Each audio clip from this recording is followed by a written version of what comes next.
जय श्री राम दोस्तों, स्पिरिचुअल ज्ञान हिंदी कहानी में आप सबका दिल से स्वागत है। आज की कहानी है जैसे को तैसा। मदन लाल जी कमरे में कुर्सी पर बैठकर न्यूज़पेपर पढ़ रहे थे। न्यूज़पेपर पढ़ते पढ़ते पता नहीं किसी गहरी सोच में डूब गए। तभी उनकी पत्नी सुषमा जी कमरे में आती हैं और चाय का कप टेबल पर रखते हुए कहती हैं, ये लीजिए आपकी अदरक इलायची वाली चाय। मदन लाल जी जब सुषमा जी की बात का कोई जवाब नहीं देती तो सुषमा जी उन्हें हिलाते हुए कहती हैं, अरे कहाँ खोए हुए हो आप? किसके सपने देख रहे हो? मैं तो यहीं खड़ी हूँ। सुषमा जी मदन लाल जी से मजाक करते हुए कहती हैं। तभी उनका ध्यान टूटा और वह अपनी पत्नी की तरफ चौंक कर देखने लगे और कहते हैं, अरे भाग्यवान, कुछ कहा क्या तुमने? अरे आपने चाय मंगाई थी तो मैं आपके लिए चाय लेकर आई थी और आप पता ही नहीं कौन सी दुनिया में खोए हुए हो। अरे कुछ नहीं, बस ऐसे ही बैठे बैठे पता नहीं क्या सोच रहा था। जब आलोक की नौकरी लगी थी तो शहर में घर इसलिए बनवाया था कि हम भी अपने बेटे बहू के साथ ही रहेंगे। आखिर हमारा इकलौता बेटा है। शहर में घर बनवाए हुए भी 3 साल हो चुके हैं और बेटे की शादी को 2 साल हो चुके हैं। अब तो कुछ ही दिनों में हमारी पोती भी 1 साल की हो जाएगी, लेकिन अभी तक हम उसके पास नहीं जा सके। बस अब मेरा दिल नहीं लगता यहाँ गांव में बेटे और पोती के बिना। बस अब मन करता है बच्चों के साथ ही रहें। आखिर कितनी ज़िंदगी बची है हमारी और यह ज़िंदगी भी हम अकेले ही गुजार रहे हैं। मदन लाल जी बहुत उदास होकर सुषमा जी से ये सारी बातें कहने लगे। आप कह तो सही रहे हैं, मेरा भी अब दिल नहीं लगता बच्चों के बिना। अब तो बस बच्चों के पास ही जाकर रहेंगे। सुषमा जी भी उदास होकर कहने लगी, मैंने सारा इंतज़ाम कर लिया है। दुकान की देखभाल की बात भी कर ली है। साल में 1 बार चक्कर लगाकर दुकान देख जाया करूँगा और बाकी काम तो फ़ोन पर ही हो जाया करेगा और घर हम किराए पर उठा देंगे। मदन लाल जी ने सारा हिसाब किताब अपनी पत्नी को अच्छी तरह से समझा कर कहा, ठीक है जी, जैसा आप ठीक समझे ऐसा ही करो। सुषमा जी ने सिर हाँ में हिलाते हुए कहा, तुम बस जाने की तैयारी करो। 2-3 दिनों में हम अपना सारा काम निपटा कर बेटे बहू के पास चले जाएंगे। मदन लाल जी ने खुश होकर कहा, ठीक है जी। नीलम भी आने वाली थी, मैं उसको मना कर देती हूँ यहाँ पर ना आए। अब वह शहर वाले घर अपने भाई के यहाँ पर ही आए, क्योंकि हम भी वहीं जा रहे हैं। सुषमा जी ने अपनी बेटी के बारे में सोच कर कहा, ठीक है, तुम नेहा से बात कर लेना। मदन लाल जी ने कहा, ठीक है, मैं आज ही उसे फ़ोन कर लेती हूँ। यह कहकर सुषमा जी कमरे से बाहर निकल आई। सुषमा जी ज़ोरों शोरों से अपनी पैकिंग में लग गईं और मदन लाल जी अपने कमरे में बाकी का काम निपटाने में लग गए। 2-3 दिन में सारा काम निपटा कर दोनों पति पत्नी बेटे के पास जाने के लिए सुबह सवेरे ही गाड़ी से शहर की ओर निकल गए। उन्होंने अभी अपने बेटे और बहू को आने की खबर नहीं दी थी। वह अपने बेटे बहू को सरप्राइज़ देना चाहते थे, इसीलिए बिना बताए गए थे। सुबह के समय जब वह डोल बेल बजाते हैं तो उनका बेटा बाहर आता है और माँ बाबूजी को देखकर चौंक जाता है। बेटा माँ बाबूजी को देखकर बहुत खुश हो जाता है और अपने माँ बाबूजी के पैरों को छूता है और दोनों को अंदर लेकर जाता है। आलोक की पत्नी मेघा अभी तक सो रही थी। आलोक माँ बाबूजी को कमरे में बिठाकर अपनी पत्नी के पास जाता है और उसे उठाकर कहता है, माँ बाबूजी गांव से आ गए हैं, मेघा तुम जल्दी उठ जाओ। नींद में अचानक जब उसे पता चला कि उसके सास ससुर आए हैं तो वह एकदम से उठकर बैठ गई और घबरा गई, क्योंकि उसने बहुत ही छोटे कपड़े पहन रखे थे। मेघा जल्दी से खड़ी होकर सीधे बाथरूम में घुस जाती है और जल्दी से तैयार होकर माँ बाबूजी के पास आकर उनके पैर छू के आशीर्वाद लेती है और वे दोनों खुश होकर पूछते हैं, हमारी परी बेटी कहाँ है? बाबूजी, वह अभी सो रही है। मेघा ने जवाब दिया, अच्छा ठीक है, कोई बात नहीं, उसे सोने दो, जब उठ जाएगी तब ले आना। बाबूजी ने थोड़ा निराश होकर कहा, क्योंकि वह अपनी पोती से मिलने के लिए और उसे गोद में उठाने के लिए तड़प रहे थे। मेघा किचन में जाती है और नाश्ता तैयार करने लगती है। तभी नीलम भी अपने पति और बच्चों के साथ गाड़ी से बाहर आती है। आलोक अपनी बहन और जीजा और अपने भांजो भांजी को देखकर बहुत खुश हो जाता है, पर मेघा को इस तरह से अचानक सबका आना अच्छा नहीं लग रहा था। फिर भी वह सबके लिए नाश्ता तैयार करती है। संडे का दिन था और आलोक की भी उस दिन छुट्टी थी, तो आलोक सबके आने से बहुत खुश था और वह माँ बाबूजी के साथ खूब बातें करता है। इधर नाश्ते से निपटकर घर की साफ सफाई शुरू हो जाती है। साफ सफाई निपटती है तो दोपहर के खाने बनाने में नीलम भी अपनी भाभी मेघा की हाथ बटाती है और सुषमा जी भी छोटे मोटे काम में दोनों की मदद कर देती हैं। दोपहर के खाने से निपटकर मेघा और नीलम दोनों मिलकर बर्तन धोती हैं और इसके बाद 5 बज जाते हैं। 5 बजे सबके लिए चाय नाश्ता और पकौड़े बनाकर लाती हैं। फिर थोड़ी ही देर बाद रात का खाना शुरू हो जाता है। इसी तरह पूरा दिन खाना बनाने और बाकी कामों में ही निकल गया। वैसे भी हम भारतीयों को बस मौका चाहिए होता है। खाने पीने का मौका मिलते ही बस शुरू हो जाते हैं। जब घर में कोई मेहमान आता है तो पूरे दिन बस खाना बनाने में ही निकल जाता है। मेहमान आने पर मानो त्योहार मन जाता है। घर में बरकत ही बरकत बरसने लगती है। इसी तरह मेघा के साथ भी हुआ। पूरा दिन उसका खाना बनाने और खिलाने में ही निकल गया। पहली बार था कि उसके लिए जब सास ससुर और नंद सब एक साथ आ गए थे। मेघा घबरा गई थी। नीलम और उसके पति तो अगले दिन ही चले जाते हैं और सास ससुर भी अभी एक दिन के बाद मिलकर चले जाएंगे, पर ऐसा नहीं हुआ। आलोक भी अगले दिन सुबह ऑफिस के लिए निकल गया। मेघा और उसके सास ससुर रह जाते हैं। इसी तरह एक हफ्ता निकल गया और उसके बाद उसके सास ससुर अपने गांव वापस नहीं जाते हैं। अब मेघा को काम करने में परेशानी होने लगी, क्योंकि 2 साल अकेले रहने के कारण वह अपनी मर्जी से वहाँ जैसे चाहे वैसे रहती थी। कोई कहने सुनने वाला नहीं था, क्योंकि आलोक भी बस हफ्ते में एक ही दिन की छुट्टी मिलती थी जब वह घर पर रहता था। वह भी सुबह ही चला जाता था, लेकिन अब सास ससुर की वजह से उसे सुबह जल्दी उठना भी पड़ता था। सुबह का नाश्ता बनाने में भी उसे बहुत परेशानी होती थी। वह नाश्ता बनाते हुए बड़बड़ाती रहती थी, पता नहीं और कितने दिन रहेंगे ये दोनों बुढ़े बुढ़िया।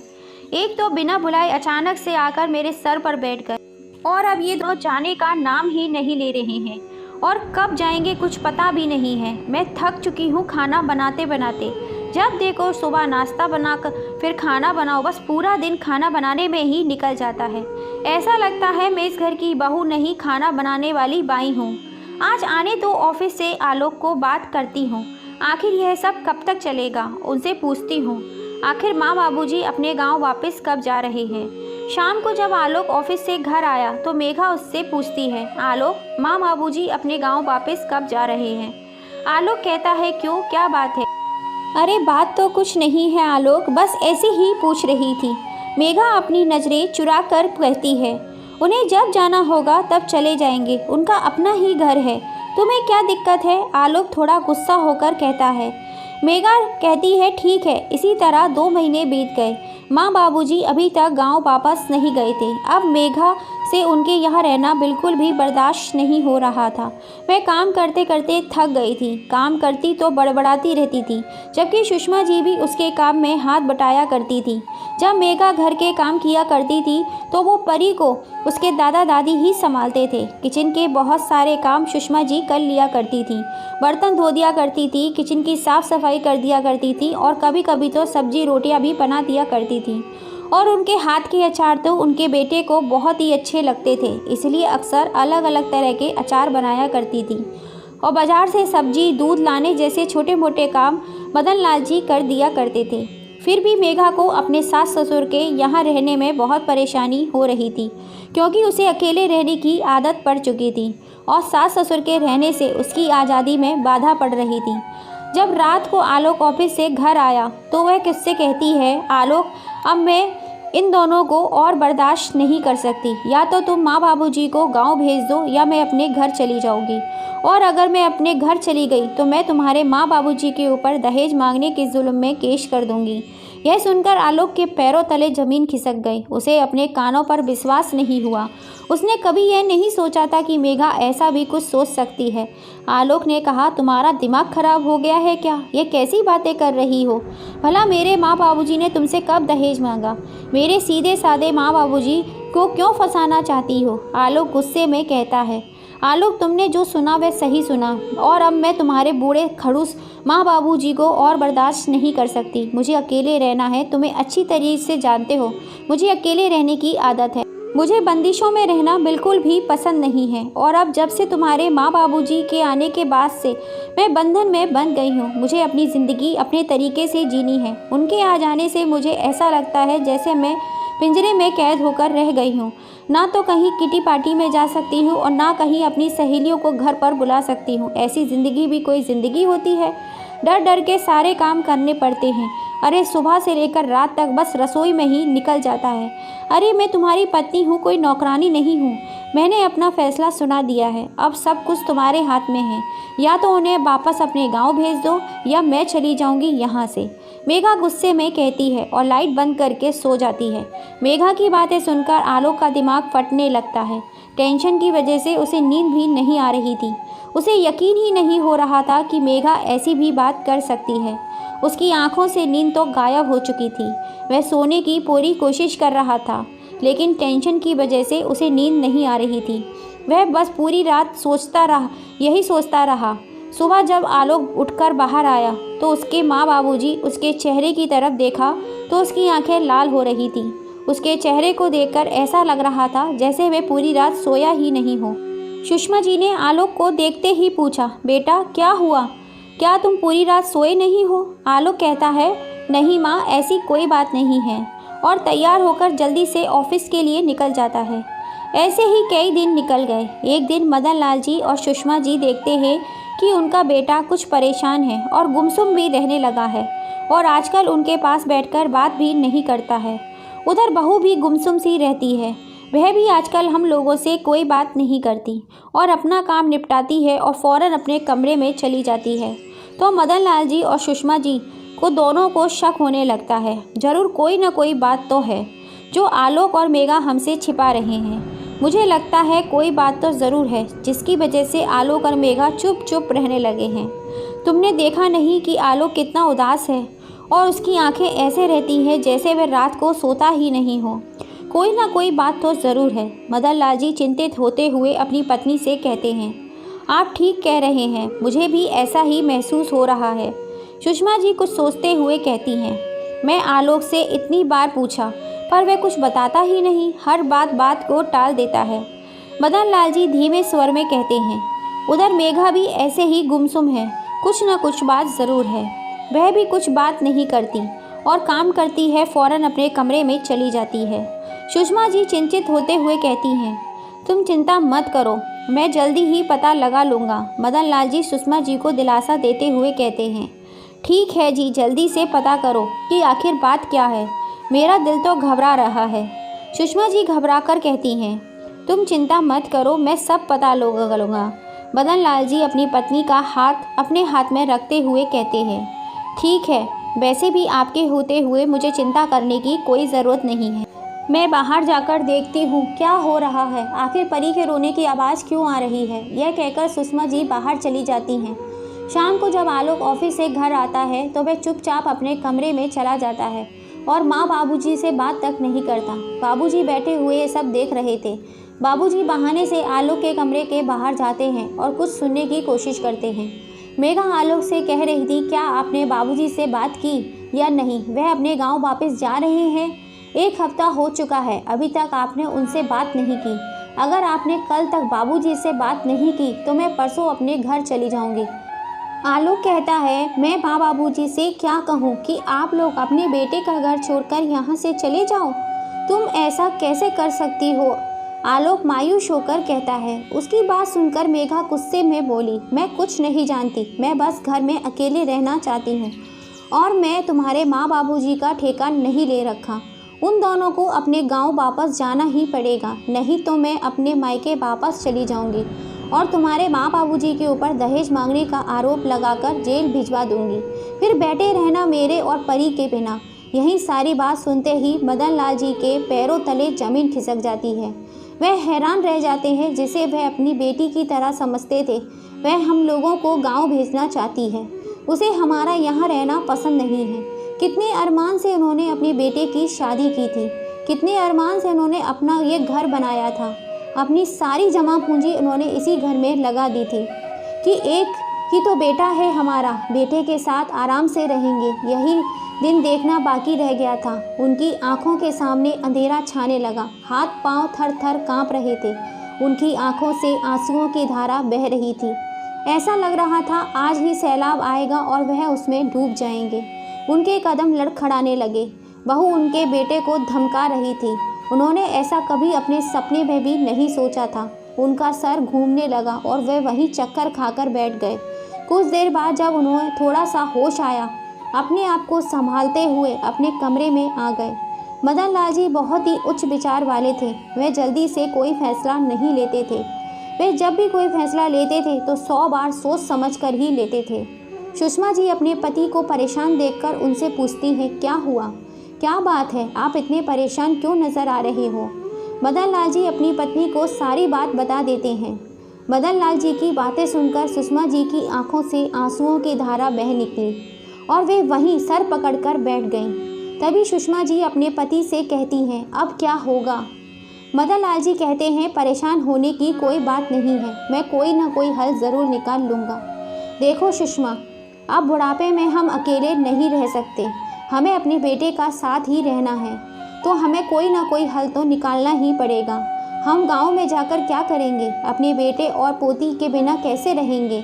हम अपने बेटे का घर छोड़कर नहीं जा सकते, हम भी यहीं रहेंगे और बहू भी हमारे साथ ही रहेगी। बस कुछ ऐसा करना पड़ेगा जिससे बहू सही रास्ते पर आ जाए। मदन लाल जी की सोच विचार कर रहे थे। सुषमा जी भी एक बहुत ही समझदार महिला हैं। वह भी कहती हैं, ठीक है, जल्दबाजी से काम लेना ठीक नहीं होगा, आप कोई रास्ता निकाल लो। मदन लाल जी कहते हैं, ठीक है, अभी तो तुम बेटे से कोई बात मत करना और ना ही बहू से कोई बात करना, मैं कुछ दिनों में कोई रास्ता निकाल लूँगा। सुषमा जी हाँ में सिर हिला देती हैं। पूरे 1 हफ्ते बाद सुबह के 8 बजे घर की डोल बेल बजती है और मदन लाल जी जाकर गेट खोलते हैं। 2 आदमी उनसे मिलने के लिए आते हैं। मदन लाल जी उन्हें पूरा घर दिखाते हैं और घर दिखाने के बाद वह लोग मदन लाल जी से कुछ बात करने के बाद चले जाते हैं। बेटा ऑफिस गया हुआ था। जब रात को आलोक ऑफिस से घर आया तो मेघा उसे बताती है कि आज कोई 2 आदमी घर पर आए थे और बाबूजी उन्हें पूरा घर दिखाया था। आलोक सोचता है कि बाबूजी के कोई मिलने वाले होंगे। अगले दिन सुबह रविवार का दिन था। बाबूजी आलोक से कहते हैं, जल्दी से जल्दी तैयार हो जाओ, मुझे तुम्हें कुछ दिखा कर लाना है। आलोक पूछता है, क्या दिखा कर लाना है बाबूजी। मदन लाल जी कहते हैं, यह अभी एक सरप्राइज़ है, तुम्हें वहीं जाकर पता चलेगा, तुम बस जल्दी से तैयार हो जाओ और हाँ, बहू से भी कह दो जल्दी से तैयार हो जाए, हमें अभी ही निकलना है। आलोक और मेघा दोनों तैयार होकर बाबूजी के साथ चले जाते हैं। परी घर पर सुषमा जी के पास रुक जाती है क्योंकि अभी परी ज़्यादातर दादी के पास ही रहती थी और अपनी दादी के पास ही सोती थी। जो सुषमा जी कहती हैं वह आप लोग जाइए, परी को मैं अपने पास रख लूँगी। तो मेघा उसे सुषमा जी के पास ही छोड़ देती है। मदन लाल जी दोनों को गाड़ी में बिठाकर एक जगह ले जाते हैं। बहुत ही अजीब सी जगह थी, बड़ा ही भीड़ भाड़ वाला इलाका था, बहुत ही ज़्यादा शोरगुल वाली जगह थी। मदन लाल जी गाड़ी को एक पार्किंग की जगह पर लगा देते हैं और उन दोनों को आगे पैदल लेकर जाते हैं। काफ़ी दूर चलने के बाद एक 7 मंजिला इमारत आती है। वे दोनों को लेकर ऊपर चले जाते हैं। 4थी मंजिल पर पहुंचकर एक कमरे का दरवाज़ा खोलते हैं। उन दोनों को अंदर लाकर मदन लाल जी कहते हैं, बेटा आलोक, यह तुम्हारा नया घर है, आज से तुम दोनों यहीं रहोगे। ये घर की चाबी है, टॉयलेट बाथरूम किचन इसका इंतज़ाम है यहाँ पर, और मैंने 1 महीने का किराया दे दिया है, आगे का किराया तुम खुद दोगे। और हाँ, इतनी तुम्हारी सैलरी है, उतने में तुम ये घर का किराया अफोर्ड कर सकते हो। इतना सुनते ही आलोक और मेघा दोनों को बड़ा जोर का झटका लगा। दोनों चौंक कर बाबूजी की तरफ देखने लगते हैं और कहते हैं, आप यह क्या कह रहे हैं बाबूजी, हम इस घर में क्यों रहेंगे, हमारा तो अपना बड़ा सा घर है। तभी मदन लाल जी कहते हैं, बेटा वह घर तुम्हारा नहीं हमारा है, हमने अपनी मेहनत से वो आशियाना बनाया है और उस घर की डील पक्की हो गई है, हम उसे बेचकर अपने गांव वापस जा रहे हैं। अब यह घर तुम्हारा है, इसमें तुम दोनों आराम से रहो और अपने मुताबिक अपनी ज़िंदगी गुजारो। तभी मदन लाल जी मेघा से कहते हैं, बेटा तुम्हें हमारे साथ रहना पसंद नहीं था ना, तो मत रहो, यह है तुम्हारा पति और हमारा बेटा, हमने तुम्हें सौंप दिया, अब तुम अपनी ज़िंदगी चैन से गुजारो, अब तुम्हारे जो जी में आए सो करना, तुम्हें कोई कुछ कहने सुनने वाला नहीं है। और इतना कहकर मदन लाल जी वहाँ से चले जाते हैं। यह सब तुम्हारा किया धरा है, बाबूजी ने शायद हमारी बातें सुन ली थी, अब रहो इस नरक में। आलोक ने गुस्से में कहा। हाँ, रह लेंगे इस नरक में। उन बूढ़े बुढ़िया के साथ रहने से तो बेहतर है इस नरक में अकेले रहना। मेघा ने अकड़ते हुए कहा। ओह, यह तो कितना गंदा है आलोक। मेघा ने बाथरूम देखा तो चिल्लाते हुए कहा। कोई बात नहीं, तुम साफ कर लो। तुम किस लिए हो? आलोक ने चिढ़ते हुए कहा। और उसी बात को लेकर दोनों में झगड़ा हो गया। पूरे दिन झगड़ते झगड़ते बिना खाए पिए निकल गया। अब रात का वक्त था, मच्छर भिनभिना रहे थे। घुटन और गर्मी इतनी थी कि दोनों के माथे से पसीना टपक रहा था। तभी मेघा सर पर हाथ रखते हुए सोचती है, कहाँ तो वह आलीशान बड़ा सा घर और हर कमरे में लगे हुए एसी, कहाँ वह शांत साफ सुथरा वातावरण वाला घर और कहाँ ये गंदा और बदबूदार घर। एक दिन निकालना तो इतना मुश्किल हो रहा है। कैसे रहेंगे हम यहाँ? मैं अगर आलोक की कमाई से आधा बचाकर भी पूरी ज़िंदगी जोड़ रही रहूँ तब भी एक घर नहीं बना पाऊँगी। और परी के भविष्य का क्या होगा? आलोक की कमाई में तो सिर्फ खाना पीना ही खा सकते हैं। परी का भविष्य तो बर्बाद ही हो जाएगा। तभी वहाँ पर ज़मीन पर चलता हुआ बड़ा सा कॉकरोच दिखाई देता है। कॉकरोच को देखते ही मेघा उछलकर पलंग पर चढ़ जाती है और रोने लगती है। आलोक आराम से सोया रहता है। मेघा आलोक को नींद से जगाती है। तुम यहाँ आराम से घोड़े बेचकर सो रहे हो और मेरी नींद हराम हो रखी है। मुझे तुमने इस नर्क में लाकर पटक दिया। मुझे यहाँ नहीं रहना, मुझे अपने घर जाना है, अपने सास ससुर के पास और अपनी बेटी परी के पास। दोनों ही खूब तू मैं होने के बाद यह तय हुआ, सुबह हम दोनों माँ बाबूजी के पास जाएंगे। और मेघा और आलोक परी को लेने के बहाने माँ बाबूजी के पास जाते हैं। बाबूजी आराम से बैठकर चाय पी रहे थे और परी सो रही थी। मेघा ने माँ बाबूजी को प्रणाम किया। जीते रहो मेरे बच्चों, कैसे आना हुआ? बाबूजी आदरपूर्वक पूछते हैं। वह बाबूजी परी को लेने आए थे। आलोक धीरे से कहता है, जाओ ले जाओ, अंदर सो रही है परी। बाबूजी सपाट लहजे में बोलते हैं। इतने में मेघा बोली, माँ बाबूजी, हम ना परी को लेकर जाएंगे और ना ही सामान लेकर जाएंगे। इतने में सुषमा जी बोली, क्यों बहू, अब तुम्हारा यहाँ पर क्या काम है? आलोक ने कहा, माँ हम लोग आपके पास ही रहने के लिए आए हैं। मदन लाल जी बोले, लेकिन बेटा तुम लोग तो हमारे साथ ही नहीं रहना चाहते। मेघा ने कहा, नहीं बाबूजी, हम लोग तो आपके साथ ही रहना चाहते हैं और इसमें आलोक का कोई दोष नहीं है, सारा दोष मेरा है। मैं ही आलोक को उकसाया करती थी। आलोक तो आपके यहाँ से भेजने के लिए तैयार ही नहीं थे। मैं ही हर बार उन्हें धमकी दिया करती थी।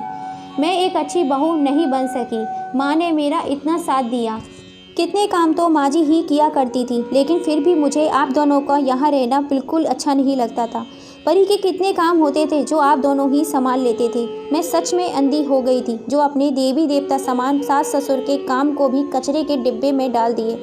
आपके अपने बेटे बहू पोती के साथ रहने वाले अरमानों को कुचल कर रख दिया। मैं आपसे हाथ जोड़कर माफ़ी मांगती हूँ। अपनी एक ये पर बहुत शर्मिंदा हूँ। मेघा सुषमा जी के पैरों में गिरकर माफ़ी मांगने लगी और बोली, माँ आपकी अपनी बेटी समझकर एक बार मुझे माफ़ कर दीजिए। आगे से यह बेटी आपको कोई शिकायत का मौका नहीं देगी। तभी सुषमा जी ने मेघा को उठाकर अपने गले से लगा लिया और बोला, मेघा तुम हमारी बहू नहीं बेटी हो और हमने यह सब इसलिए किया ताकि तुम्हें अपनी किए का एहसास हो सके और तुम्हें अपनी गलतियों का एहसास हो गया। यही हमारे लिए सबसे बड़ी बात है। हमने तुम्हें माफ़ किया। परिवार के एक साथ मिलजुल कर रहने से ही प्यार बढ़ता है, इसीलिए हम दोनों यह एक नाटक करना पड़ा। और कॉकरोच के साथ रात कैसी गुजरी, मज़ा तो आया होगा ना? सुषमा जी ने हंसते हुए कहा तो सब लोग ठाके मारकर हंसने लगे।